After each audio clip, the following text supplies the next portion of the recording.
Assalamualaikum warahmatullahi wabarakatuh. Bismillahirrahmanirrahim. Alhamdulillah rabbil alamin.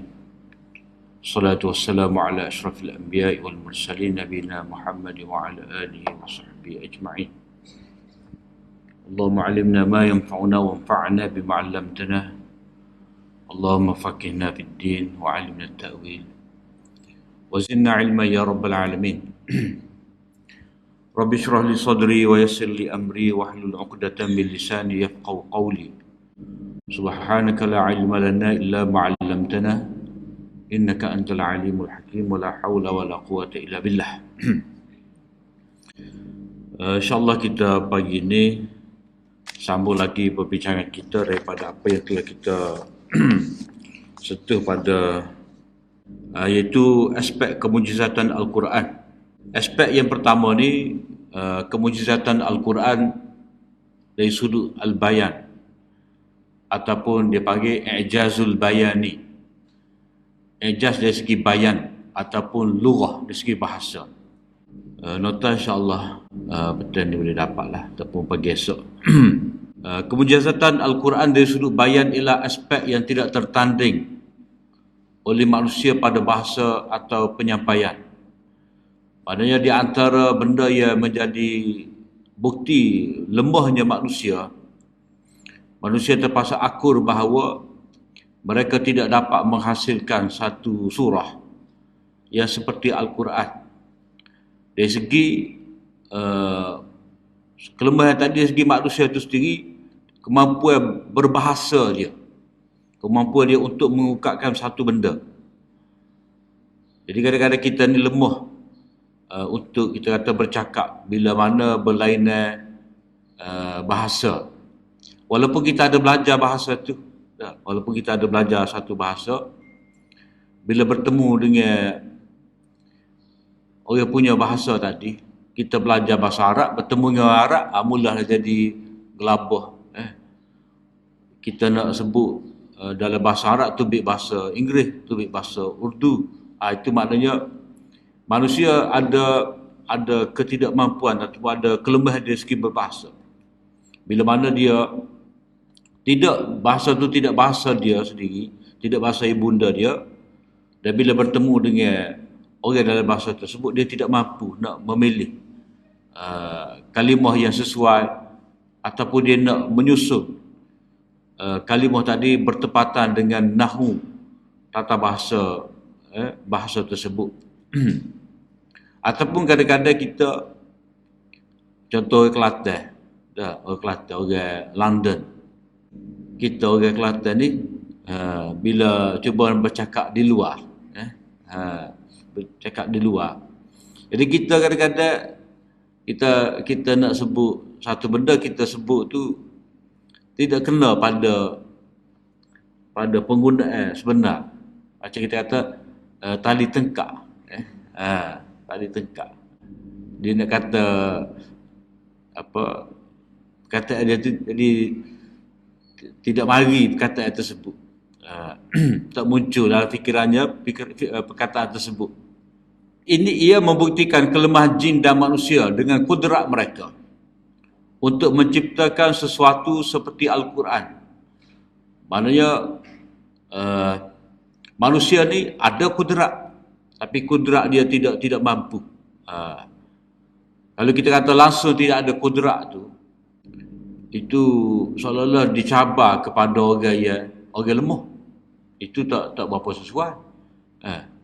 Kita nak ajak bergusti, kita nak ajak sparring, kita tali pinggir taekwondo tu tak tahulah tali pinggir mana, tapi tinggi sekali. Budak ni tak ada tali pinggir lagi. Jadi tak kena. Jadi manusia tu, maknanya kalau merujuk pada orang Arab, mereka telah mencapai tahap ketinggian dalam bahasa. Mereka ada syair yang mereka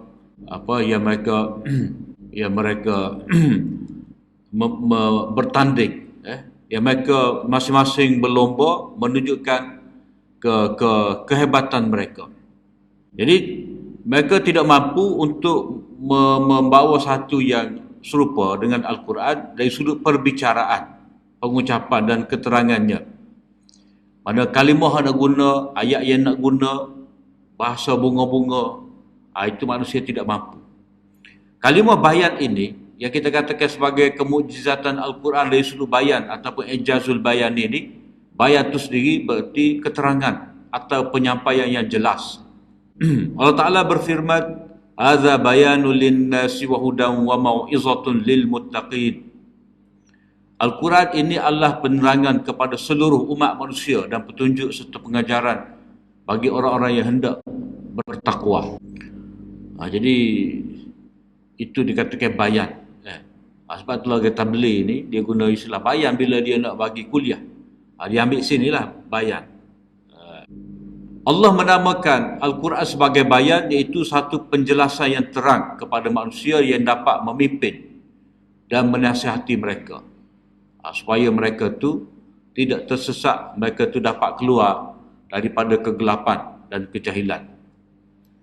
Bayan juga datang dengan makna kemampuan berbicara berdasarkan daya akal.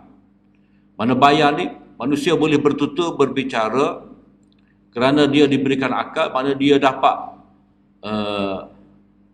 memilih apa dia nak perkatakan, dan dia mampu untuk mempelbagaikan cara dia bercakap. Tafannun fil kalam, mana dia boleh menggunakan pelbagai bentuk seni kehalusan dalam berkata-kata. Allah Ta'ala berfirman, Ar-Rahman 'allama al-Quran khalaqal insana 'allamahul bayan. Tuhan yang Maha Pengasih serta melimpah-limpah rahmatnya, dialah yang mengajarkan Al-Quran, dialah yang telah menciptakan manusia, dialah yang telah membolehkan manusia bertutur, memberi dan menerima kenyataan. Maknanya dia dapat fahamlah. Maknanya bayan tu maknanya memberi kefahaman kepada orang lain setelah mana dia dulu faham. Dia tidak seperti burung kakak tua yang kita ajar dia berkata-kata. Dia ada rekod lah, seolah-olah dia ada rekod. Dia boleh sebut apa yang kita sebut. Dia boleh ajuk. Dia boleh, dia panggil apa, muhakah. Dia boleh ajuk apa yang kita kata. Tapi dia tidak faham apa yang dia kata. Manusia ni, dia faham apa yang dia kata, lalu dia dapat memberi kefahaman kepada orang lain. Dia ada perkataan bayan, tibyan. Tibyan, dalam Quran pun ada juga tibyan. Minka li nafsika, itu tibyan. Kita sendiri faham. Untuk diri kita, kita memahamkan diri kita. Bayan, kita minka li ghairika, kita memberi kefahaman kepada orang lain. Ia merupakan nikmat yang besar. Bayan ni satu nikmat yang paling besar kepada manusia, kerana manusia dia ada akal dan dia boleh berkata-kata. Lantaran kepentingannya bagi manusia untuk hidup berinteraksi sesama mereka. Oleh kerana manusia ni dia panggil apa? Madaniyun bit-tabi'i. Madani ni bukan 2-3 bulan ni. Dia madani dulu lagi. Dia ada kata-kata yang masyhur. Al-insan madaniyun bit-tabi'i. Manusia dia secara semula jadinya dia adalah makhluk yang madani, makhluk yang sosial, berinteraksi dengan orang. Dari fitrah lagi. Seperti mana dalam diri manusia tu dia ada naluri hendak tahu, sifat nak tahu. Apa sifat nak tahu ni? Dia suka mencari. Jadi manusia ni dia oleh kerana hayawanun tabi'i, madaniyun bit-tabi'i, dalam masa dia yang sama dia adalah hayawanun natiq. Hayawan natiq maknanya benda hidup yang dapat berkata-kata. Jadi kata-kata dia tu berasaskan kepada fikiran. Sebab itulah dikatakan ilmu mantiq. Ilmu yang mengajar kita berfikir sebelum berkata-kata. Tidak kata kehilangan akal dia tu sehingga berpindah ke lutut. Itu yang dikatakan sebagai ilmu mantik, ilmu berbicara. Jadi sebelum berbicara manusia perlu berfikir. Jadi itu Allah SWT menyatakan bayan itu sebagai nikmat yang penting, sebab manusia ni dia hidup tidak boleh bersendirian, seperti mana dari segi ekonomi itu dia berhajat kepada satu sama lain. Maka sarana ataupun asbab, wasilah untuk dia berinteraksi tadi adalah dengan bahasa, sekaligus untuk menyempurnakan tugasnya sebagai khalifah di muka bumi. Mana dia telah ditetapkan oleh Allah SWT untuk memakmurkan alam ini, nak jadi pemimpin, maka dia perlu kepada pengucapan, dan pengucapan itulah lahir daripada pengucapan itulah yang dikatakan sebagai retorik. Retorik, cuma retorik ni dia jadi satu istilah yang agak negatif sekarang ni. Retorik ahli politik, maknanya pandai cakap, tidak pandai bikin. Berbunga, hanya menanam tebu di bibir. Asal makna retorik ni ilmu bayan lah, ilmu bayan ataupun stylistik, ilmu uslub, maknanya kita stylistik, maknanya bergaya dalam berbicara, ada style kita. Maknanya seorang yang hebat tu dia ada cara dia berbicara, maka dia dapat memberi keyakinan kepada orang mendengar, dan orang yang mendengar tadi akan sentiasa menerima apa saja yang dia sampaikan. Dengannya manusia mempunyai keistimewaan yang tidak ada pada makhluk lain, dan daripadanya terbentuk ilmu bayan. Jadi daripada ayat tadi, Ar-Rahman 'allamal Quran khalaqal insan 'allamahul bayan. Diajar kepada manusia itu bayan, menyampaikan keterangan. Jadi yang dikatakan ijaz bayan ini ijaz yang dinisbahkan kepada bayan. Ijaz yang dinisbahkan kepada bayan, kita kata ijaz madani. Dia bahasa Arab ni bila tambah ya, ai belakang ataupun ya tu dia nisbah lah. Kita kata generasi Qurani. Kalau bahasa putih Quranik, ini Qurani, bayani. Jadi dengan pengajaran daripada Allah Ta'ala ni manusia dapat berbicara, dan manusia mengembangkan cara perbicaraan mereka dengan macam-macam bentuk seni. Mereka berkata-kata dan mereka dapat mencipta istilah-istilah. Maka lahirlah ilmu bayan, iaitu cabang ilmu balaghah yang membahaskan tentang cara atau metod pengungkapan bahasa yang indah dan ungkapan yang fasih sesuai dengan tempat dan keadaan lawan bicara. Dengan itu seseorang mampu untuk menyampaikan maksud yang menjadi tujuannya. Jadi ilmu bayan ni ilmu keterangan, satu cabang daripada ilmu balaghah. Ilmu balaghah ni ilmu menyampaikan lah. Balaghah mana sampai. Balaghah tu juga ada dalam Quran. Hadza balagh. Ini adalah keterangan, penyampaian. Jadi balagh dengan bayan ni dia hampir sama lah. Cuma dari segi bahasanya balagh ni mana sampai. Kita kata baligh, akhir baligh. Mana dia waras dan cukup umur. Mana menandakan dia sampai satu umur, ada kematangan akal. Jadi balaghah ni maknanya satu seni untuk manusia menyampaikan hasrat hati dia. Mana orang faham. Dia tidak kata satu jenaka dibuat tu semua audien ketawa, dia terpinga-pinga. Mana dia tidak mampu memahami. Ataupun seorang penceramah tu bagi dia telah buat satu jenaka yang begitu pada tanggapan dia tu begitu lucu, tapi semua diam laku. Mana tak sampai dia punya kehendak. Dia dalam majlis tu dia yang berkata-kata dan dialah yang ketawa, orang yang tidak. Maknanya jenaka dia tu tidak dapat sampai kepada maksud dia. Itu panggil ilmu balaghah. Jadi ilmu bayan sebagai satu cabang daripada ilmu balaghah itu membahaskan tentang cara metod mengungkapkan bahasa yang indah. Mana satu benda kita nak sebut, tapi kita dapat sebut dengan macam-macam cara. kita pergi meminai. Tak. Seorang perempuan kita kata, saya nak pada anak pocik ni, nak jadikan dia sebagai isteri. Direct. Tapi orang kita kata, kita mari ni nak petik bunga. Tak. Jadi tuan rumah kata bunga ni ada banyak. Bunga mana? Bunga hijau ke, bunga biru ke, bunga oranye ke. Jadi itu manusia mempunyai kesenian dalam menyampaikan hasrat hati walaupun benda tu sama. Walaupun benda tu sama.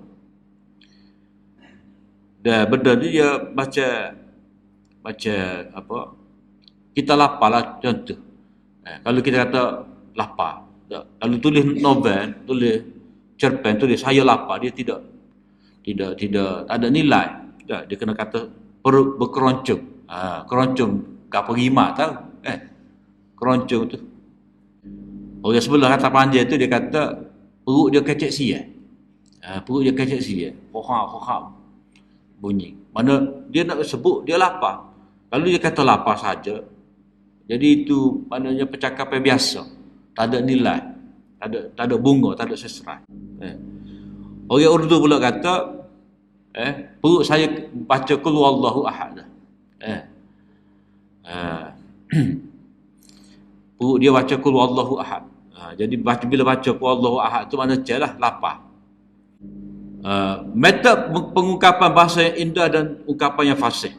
Mana fasih tu mana lancar, fluent. Maknanya dengan tidak kata belik lidah-lidah. Maknanya dia dapat sebut dengan biasa, bersahaja. Kalimah yang dipilih. Sesuai dengan tempat. Maknanya nak bercakap tu kalau kata di majlis pertunangan dia tidak sama majlis kematian. Majlis perkahwinan ataupun kita nak bercakap di pasar, dia tidak sama cara kita bercakap di majlis. Dan keadaan lawan bicaranya. Mana dia kena tengok ni orang terpelajar, ni orang biasa, ni kanak-kanak, ni orang tua. Jadi ilmu bayan semua tu dia mengambil kira yang dipanggil sebagai muqtadal hal. Keadaan begitu apa perlu cara kita menyampaikan, ataupun disebutkan selalu likulli maqamin maqalun. Likulli maqamin maqalun, pada setiap situasi dia ada konotasi dia, cara kita bercakap yang bersesuaian, sesuai dengan individu, sesuai dengan waktu. Kalau kata dekat nak tidur tu suami isteri tu dia bincang pasal masalah anak dia, tak tidur dua tu.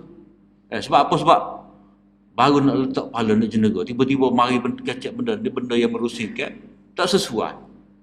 Maka dia kena pilih waktu yang tepat. Seperti cerita cerita Abu Talha dengan Ummu Sulaim tu. Abu Talha kematian, Ummu Sulaim tidak beritahu. Esok tu baru beritahu. Itu dia panggil muqtadal hal. Maknanya keadaan belum sesuai lagi. Kalau seorang isteri nak minta perabot baru, lasih baru, dia kena tengok keadaan yang sesuai untuk minta waktu tu. Dia tengok suami dia balik dalam keadaan ceria, gembira, tu kena pada masa dia. Itu dia panggil muqtadal hal. Dan benda ni, bila Al-Quran nak sebut benda ni kepada satu benda kepada kita, dia mengambil kira benda ni. Ada cara tu. Dia panggil dalam ilmu balaghah mura'atul maqam, mengambil kira situasi. Jadi Al-Quran sebut satu benda tu, dia mengambil kira situasi apa. Itu yang dikatakan benda yang manusia tidak mampu, tidak terfikir oleh manusia. Dengan itu dia dapat menyampaikan maksud dia. Apa yang terbuku dalam hati dia tu dapat disampaikan, tidak kata dia hanya bertepuk sebelah tangan. Dalam ayat tersebut sebelum ini, mana dari segi susunan ayat ni, apabila Allah menyatakan pengajaran Al-Quran terlebih dahulu sebelum pengajaran bayan, maka dapat difahami bahawa dengan ilmu ini manusia dapat mempelajari dan memahami Al-Quran yang merupakan bayan yang paling sempurna. Jadi kalau kita tengok pada ayat ni, Ar-Rahman, Allamal Quran, khalaqal insana, 'allamahul bayan. Dah. Allah Ta'ala menyatakan rahmat dia kepada manusia ni dengan menyebut 3 nikmat yang besar. Nikmat yang pertama, dia mengajarkan kepada manusia Al-Quran. Yang kedua, manusia tu diciptakan oleh Allah Ta'ala daripada tiada kepada ada. Dia ada tu pula dalam bentuk seorang manusia, makhluk sebagai makhluk spesies manusia. Tidak kata lembu, kambing, kerbau, tidak. Allah Ta'ala pilih dia sebagai manusia. Dan nikmat satu lagi, Allamahul Bayan. Jadi Allah SWT sebut satu persatu perkara ni, walaupun dari segi nak ajar satu benda tu, dia kena ada dulu manusia tu. Jadi kalau ikut dari segi tertib wujud, ayat kita dia akan jadi Ar-Rahman khalaqal insan, Allamahul Bayan, Allamahul Bayan, Allamahul Quran. Dia akan jadi tertib lagu tu. Tetapi bila Allah SWT di sebalik tertib dia tu ada benda yang dia nak beritahu kepada kita, ada mesej, ada isyarat, maka bila Allah SWT sebut Al-Quran dahulu, maknanya ni adalah matlamat yang besar, nikmat yang besar dan matlamat yang besar. Maknanya disebutkan benda yang paling utama, yakni belajar Al-Quran. Sebab belajar Al-Quran berarti belajar tentang Allah, sifat Allah, mengenal Allah melalui Al-Quran. Jadi bila kita baca dalam Al-Quran tu, kita akan jumpa lah ayat Iqra' bismi rabbikal ladzi khalaq. Allah Ta'ala sebut berulang-ulang kali tentang dia mencipta manusia.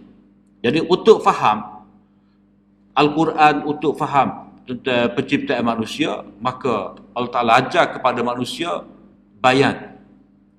Seorang Nabi dapat tabligh, dapat menyampaikan Al-Quran, membacakan Al-Quran kepada manusia, dan Nabi dapat memberi kefahaman kepada manusia sehingga manusia itu dapat faham. Maka di sini manusia belajar bayan, tu keterangan, cara keterangan tadi, cara nak menyampaikan maksud. Maka seolah-olah di sini ilmu bayan itu adalah ilmu yang menjadi alat kepada kita untuk memahami Al-Quran. Sebab Al-Quran itu sendiri adalah bayan. Dalam ayat yang kita baca dalam surah Ali Imran tadi, hadza bayanul linnas, ini maknanya Al-Quran itu keterangan.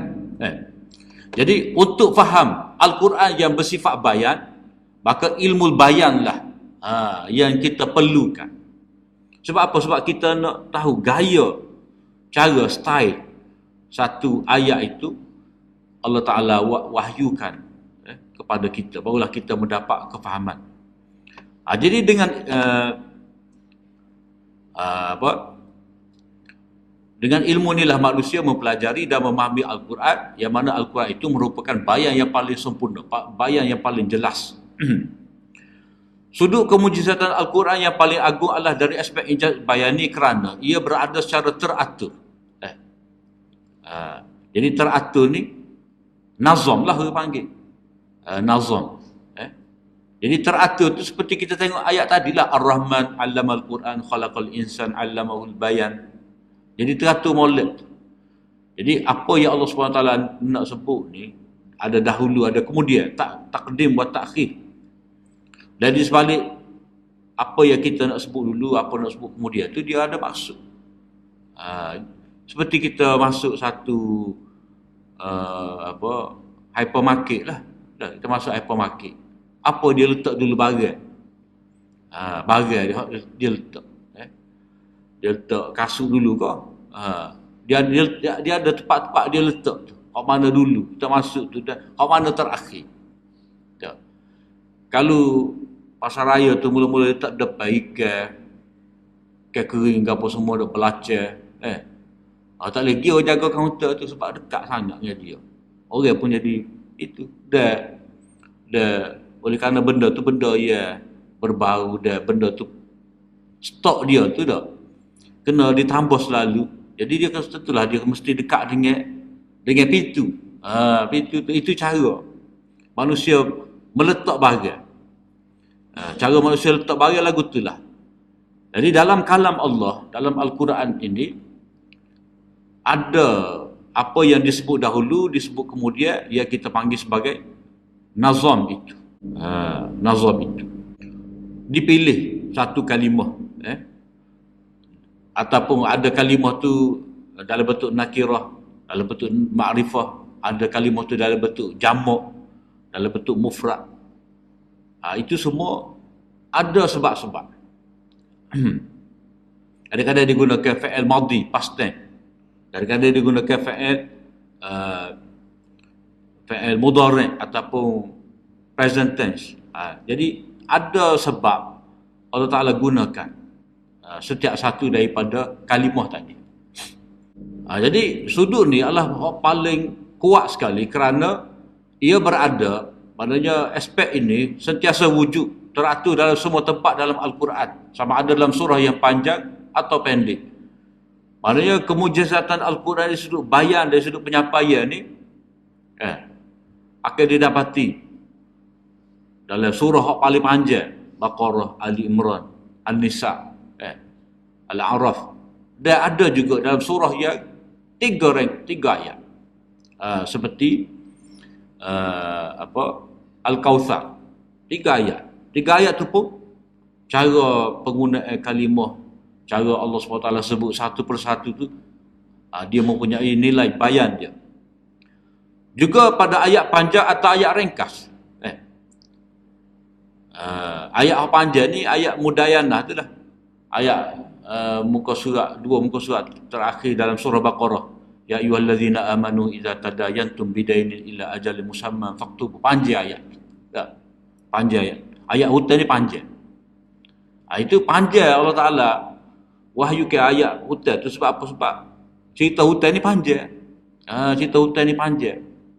Jadi oleh kerana macam-macam nak bayar hutan tu lambat, penangguhan, dah. Buat-buat teringat, buat-buat lupa, buat tak tahu. Akhirnya bila kebutuhannya, dah. Jadi panjang cerita tu, maka Allah Ta'ala nak suruh kita faham ni, dia panjang ke ayat. Satu muka ayat tersebut. Dalam ayat yang ringkas, tetap ada nilai bayan dia. Manakala sudut kemujizatan yang lain tidak bersifat demikian. Sebagai contoh, i'jaz imba'i, pemberitahuan berita gaib. Berita gaib luar daripada daya kemampuan panca indera kita ni. Perkara-perkara ni ada dalam beberapa ayat tertentu. Dia tidak ada pada semua benda gaib diceritakan oleh Allah SWT, khabar gaib ni. Dalam ayat hukum tak ada. Kalau ada pun tidak pada semua ayat hukum. Adanya dalam ayat cerita. Cerita, sama ada cerita yang terdahulu, sejarah ataupun cerita akhir datang. Tidak terdapat dalam setiap ayat. Tetapi bersama dengan berita gaib, ayat itu tetap mengandungi sudut kemujizatan dari segi bayan. Maknanya ejah bayan itu dia wujud dalam semua ayat-ayat Al-Quran. Sama ada ayat berkenaan dengan cerita, berkenaan dengan berita gaib, berkenaan dengan ayat hukum, ada juga bayan dia, ejaz dia. Kemujizatan Al-Quran dari sudut bayan sangat penting kerana ia mewakili makna yang ingin disampaikan dan dapat difahami dengan cara yang berkesan. Allah memberi nikmat yang besar kepada manusia di mana mereka dapat berkata-kata dengan lancar dan fasih dan menyampaikan dengan jelas isi hatinya kepada orang lain. Itu nikmat yang Allah Ta'ala berikan. Bila mana manusia tu dia belajar Al-Quran, dia tahu cara bayan Al-Quran, maka dia boleh belajar juga. Ambil cara Al-Quran tu dia boleh tiru cara Al-Quran walaupun tidak sama. Macam kita kata cara Nabi SAW berbicara dalam hadis-hadis dia tu, gaya dia tidak sama dengan Al-Quran, tetapi ada kesan itu. Ada kesan pengaruh. Sebab itulah dia ada kajian kesan bahasa Al-Quran terhadap bahasa Arab. Dan kita pun dalam ilmu balaghah ni kita ada dipanggil apa tu? Dia panggil iktibas. Kita petik, kita petik beberapa ayat Al-Quran dan kita sisipkan, kita masuk dalam percakapan kita. Maknanya kita copy sikit, letak dalam ayat penggunaan kita. Dari segi bahasa, Al-Quran bukanlah puisi atau prosa. Maknanya dalam Al-Quran tu dia bukanlah terikat dengan cara syair. Maknanya Al-Quran yang Allah Ta'ala turunkan tu, dia bebas. Dia tidak seperti syair bahasa Arab. Syair bahasa Arab ni dia terikat dengan bahar dia. Dia terikat dengan arud. Terikat dengan qawafi dia. Maknanya kena mengambil kira. Rentak. Dia kena mengambil kira rentak-rentak ni. Kalau kata syair bahasa Arab ni, mustafi'ilun fa'ilun, mustafi'ilun fa'ilun. Fa'ulun mafa'ilun, fa'ulun mafa'ilun. Dia kena ada timbangan. Na'am la la, na'am la la, la na'am la na'am. Dia kena ada cara timbangan.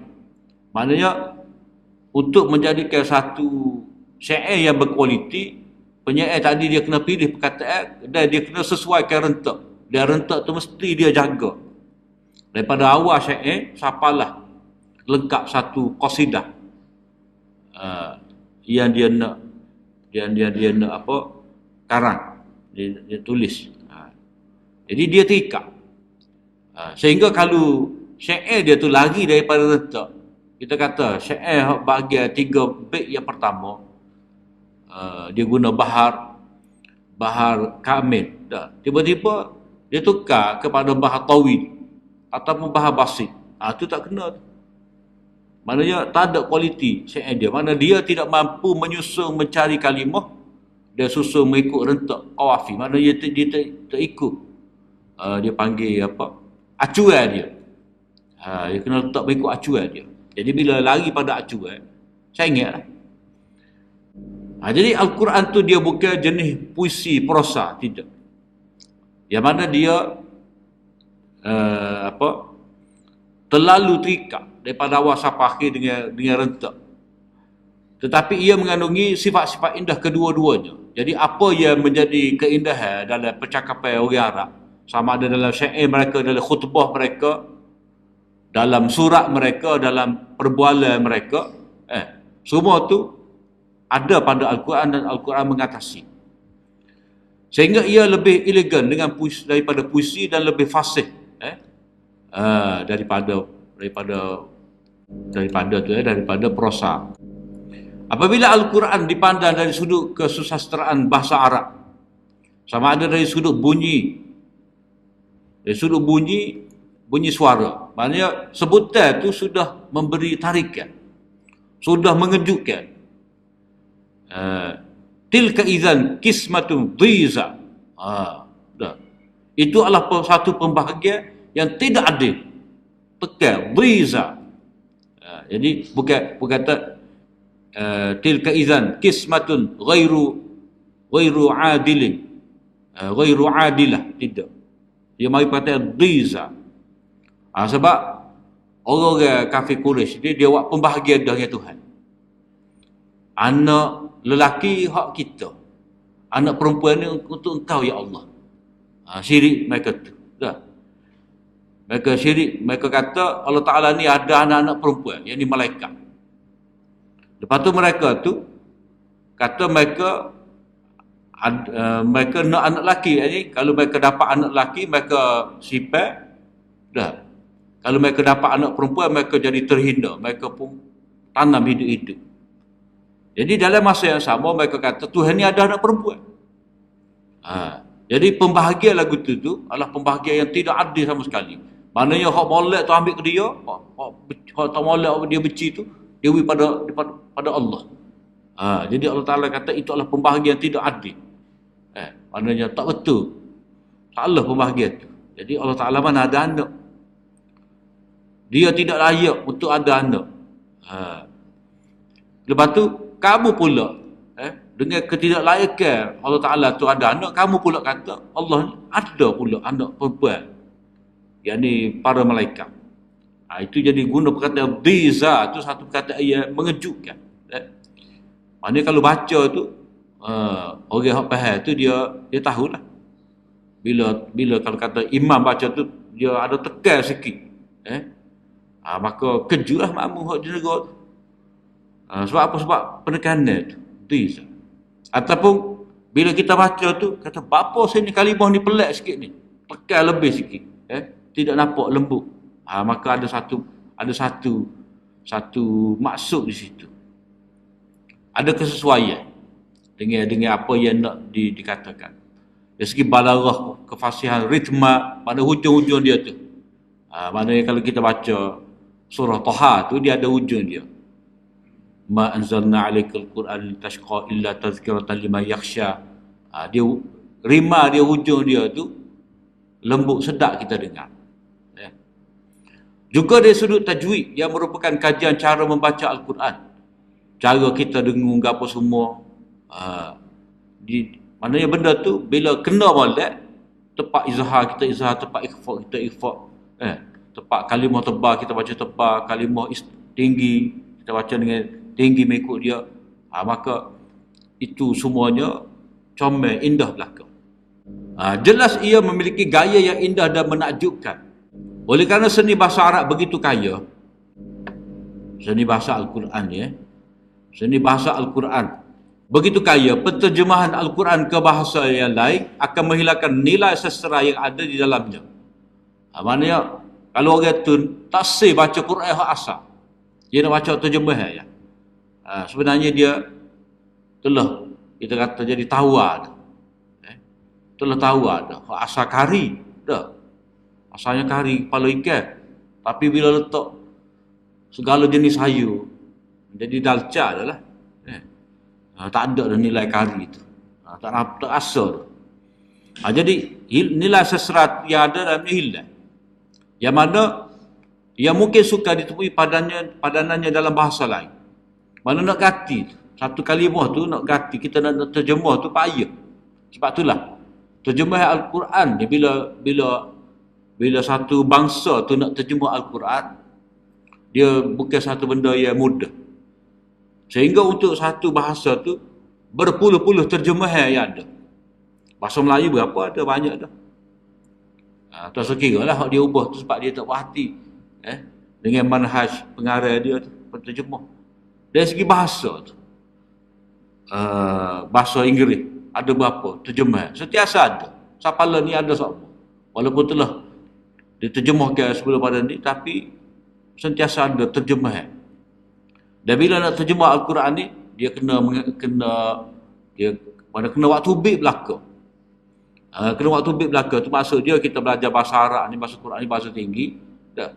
Jadi banyak benda yang tidak disebut, tapi dia terkandung. Maknanya bila kita terjemah tu dia kena bubuh baina qausain, dalam bracket kena bubuh. Dia tidak dapat tidak. Mana kalau kita baca terjemah Quran tu dia tak ada dalam bracket tu, maknanya kurang sempurna lah, ataupun maknanya dia tu telah buat keputusan untuk pilih kalimah tu yang dia anggap sebagai bertepatan dengan maksud Al-Quran. Sebab itulah itu cara tu dipanggil terjemah tafsiriyah. Belah terjemah, belah tafsir. Contoh pimpinan Ar-Rahman. Tapi kalau setengah terjemah macam Department Indonesia tu, dia tidak banyak sangat dalam bracket. Seolah-olah dia istihad dia pilih tu sudah mewakili apa yang dia nak tu, sebagai mampu dapat menyampaikan maksud Al-Quran. Itu untuk hari ni lah kemujizatan Al-Quran dari sudut bayan. Pengertian bayan tu apa? Apakah yang dikatakan bayan? Apakah yang dikatakan sebagai balarah? Jadi bayan tu maknanya oleh kerana sifat Al-Quran itu adalah bayan, maka bayan Al-Quran itu adalah satu sudut yang tidak dapat ditandingi oleh mana-mana bayan manusia. Keterangan daripada manusia tidak dapat menandingi keterangan Al-Quran. Sebab Al-Quran itu adalah satu kalam Allah yang tinggi bayannya. Dan untuk memahami kalam Allah ni, maka manusia itu perlu mempelajari ilmu bayan. Kena belajar juga ilmu balarah ni. Sebab ilmu balarah ni dia ilmu yang hidup. hidup. Sebab kita dah faham, boleh faham maksud. Kalau kata nahu tu dia lebih pada kita nak faham struktur, kita nak tulis ayat, kita nak analisis. Tapi bagaimanapun kedua-dua ilmu tu tetap penting. Cuma kalau kita nak menikmati keindahan Al-Quran, tidak kena belajar lepas daripada ilmu nahu, kena belajar ilmu balaghah ataupun ilmu bayan. Kemudian untuk tajuk berikut nanti, nazam adalah teras kemujizatan bayan. Jadi katakan bayan tu sangat penting, maka dia mesti ada teras dia, intipati, jawahar dia. Itu insya-Allah kita akan sambung esok pagi insya-Allah. Wa akhiru da'wana alhamdulillah.